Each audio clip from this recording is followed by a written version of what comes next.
On the morning of January 31st, 1993, David Glenn Lewis walked out of his Amarillo home wearing pajamas and a pair of dress shoes, and by the next day, he would be found 1,600 miles away under a name that wasn't his.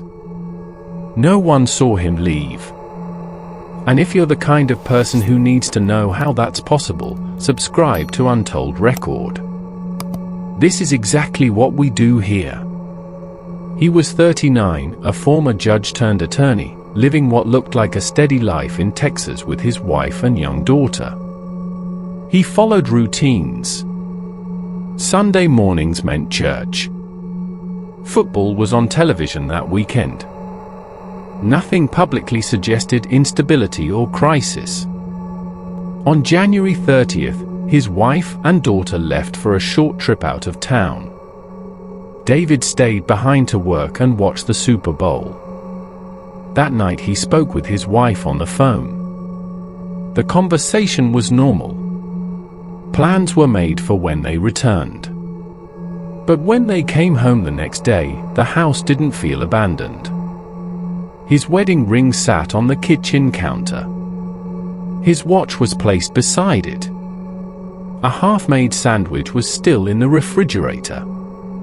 The television was on. His car was parked at the airport. Inside it were his keys, his credit cards, and his driver's license. There was no record of him boarding a flight, which meant he either left without identification or he didn't leave the airport the way anyone expected. That would be the last confirmed day anyone saw David Lewis in Amarillo. At the time, no one believed it would be the last.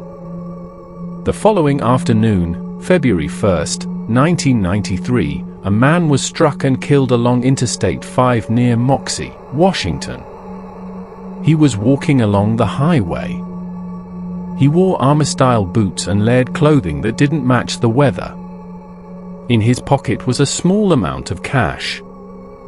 No identification. The death was ruled accidental. The man became a John Doe. And for 11 years, he remained that way. Back in Texas, David's disappearance stalled quickly. There were no ransom calls. No financial activity. His passport was still at home. His bank accounts untouched. The theory most often repeated was voluntary disappearance. Except nothing about the scene suggested preparation.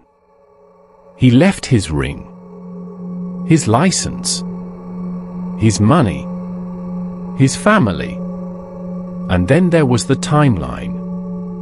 If he died in Washington on February 1st, he would have had less than 24 hours to travel 1,600 miles without using his own identification. No plane ticket under his name. No car rental. No credit card trail. So how did he get there? In 2004, a Washington state trooper reviewing missing persons bulletins noticed a resemblance between David and the unidentified man from 1993. Dental records were compared. The Washington John Doe was David Glenn Lewis. The identification closed one mystery and opened another. Because now the timeline was confirmed. He disappeared from Amarillo on January 31st. He died in Washington on February 1st. There is no confirmed record of how he traveled the distance in that time. His death remains classified as a traffic fatality. No official evidence of foul play was established. But the distance remains. So does the question of why. There was no note. No clear explanation. Just a man who walked out of his house in pajamas and appeared the next day beside a highway in another state. In 2004, the case was formally closed after his identity was confirmed through dental records. His death remains ruled accidental. And sometimes the most unsettling cases aren't the ones with no answers.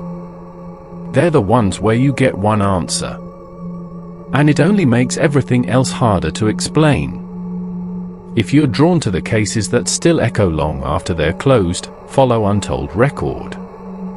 There's always another file waiting to be opened.